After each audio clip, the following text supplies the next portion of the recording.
Hi, I'm Dr. Bryce Gates, owner at Custom Dental of McKinney.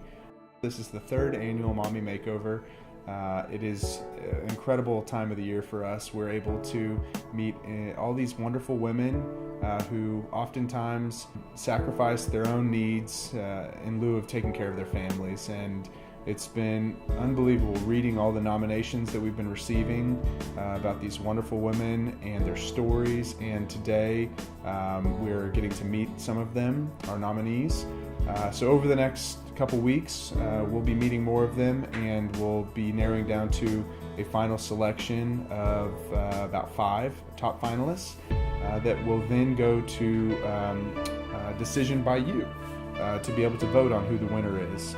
And that will be announced, the winner will be announced on Mother's Day.